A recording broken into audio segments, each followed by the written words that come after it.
The winter wind howled across the desolate train platform of Sunset Station as thick snowflakes began to fall with increasing intensity. 52-year-old Samuel Mackenzie pulled his coat tighter around his broad shoulders as he waited for the evening train that would take him back to his ranch after completing business in town.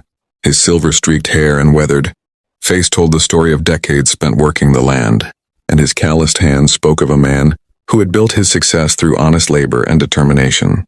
Samuel owned one of the largest cattle operations in the territory, but unlike many men of his position, he had earned respect through fair dealing and genuine care for his employees and neighbors.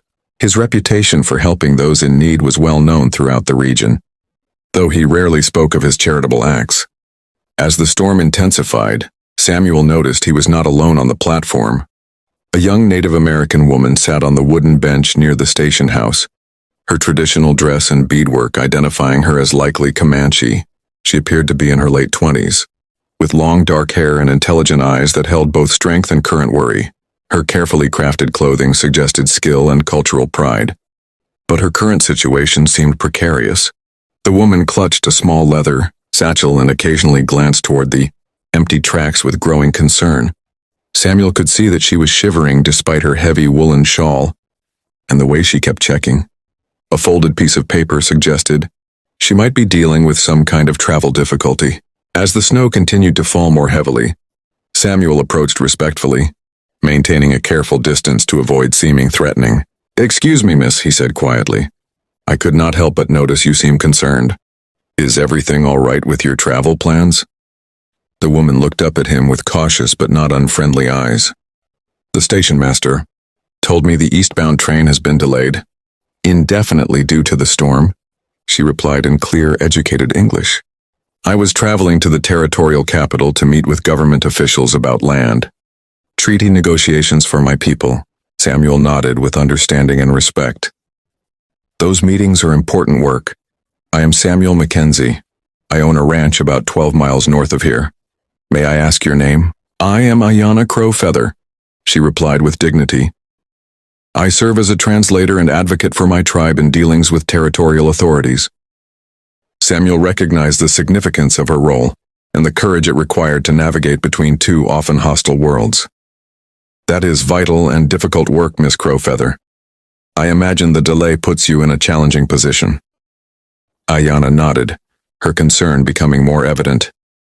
"The meetings are scheduled for tomorrow morning. If I cannot reach the capital tonight, months of preparation will be wasted, and my people may lose important protections for our remaining lands." The weight of her responsibility was clear, and Samuel felt compelled to help.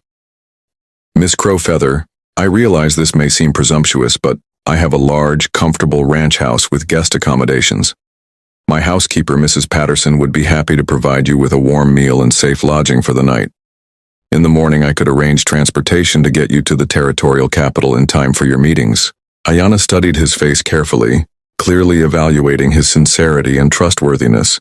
"Why would you offer such assistance to a stranger?" Samuel paused, choosing his words carefully. "Because I have seen too much injustice in my lifetime, and I believe that when someone is working to protect their people's rights, decent folks should offer help when they can. Also, my late wife always taught me that we are judged not by our wealth or status, but by how we treat those who need assistance." Something in his tone and manner seemed to reassure Ayanna. "Your offer is generous, Mr. Mackenzie, but I must ask, what assurances can you give me about my safety and respectful treatment? I have encountered men who offer help with less honorable intentions." Samuel appreciated her directness and caution. "That is a fair and wise question. Mrs. Patterson has been with my household for 15 years and would serve as your host. You would have a private room with a secure lock. I give you my word as a gentleman that you would be treated with complete respect and safety. If at any point you feel uncomfortable, I would immediately arrange alternative accommodations in town." Ayanna considered his offer as the storm continued to worsen around them. Finally, she nodded. "I accept your offer, Mr. Mackenzie. The work I do for my people is too important to risk failure because of pride or excessive caution." The journey to Samuel's ranch house took nearly 2 hours through the blowing snow, but his sturdy wagon and experienced horses managed the treacherous road safely. During the trip, Samuel and Ayana talked about the challenges facing both ranchers and native communities in the changing territory. Many people do not understand that we want the same basic things, Ayana observed. Security for our families, fair treatment under the law, and the ability to preserve our way of life while adapting to changing times. Samuel nodded thoughtfully. I have always believed that most conflicts come from fear and misunderstanding, rather than true incompatibility of interests. People who take time to actually talk to each other often find common ground. At the ranch house, Mrs. Patterson welcomed Ayana warmly and prepared a comfortable guest room with a blazing fireplace.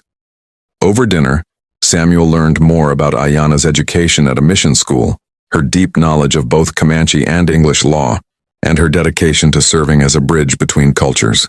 You are doing important work, Samuel said with genuine admiration. It takes tremendous courage to stand between two worlds and try to create understanding. Someone must do it, Ayana replied simply. Too many people on both sides benefit from conflict and misunderstanding. There are those in my tribe who see any negotiation as betrayal, and those among your people who would prefer we simply disappear entirely. The next morning, Samuel arranged for his fastest horses and most reliable driver to transport Ayana to the territorial capital. As they prepared to leave, she turned to him with sincere gratitude. Your kindness may have saved more than just my travel plans, Mr. Mackenzie. The protections we are seeking could prevent conflicts that would harm both our peoples. Samuel shook her hand respectfully. I hope your negotiations are successful, Miss Crowfeather. If you ever need assistance or a safe place to stay during future travels, please consider my home always open to you. 6 months later, Ayana returned to the region as part of a delegation implementing the new treaty agreements she had helped negotiate. She stopped at Samuel's ranch to thank him again and update him on the positive outcomes of those crucial meetings. Over the years that followed, Samuel's ranch became known as a place where people of all backgrounds could find fair treatment and assistance when needed. Ayana often visited during her travels, and their friendship became a model for the kind of respectful cooperation that could exist between different communities. Their chance encounter at Sunset Station had demonstrated that even in times of tension and misunderstanding, individual acts of kindness and respect could create bridges between different worlds and contribute to a more just and peaceful future for all.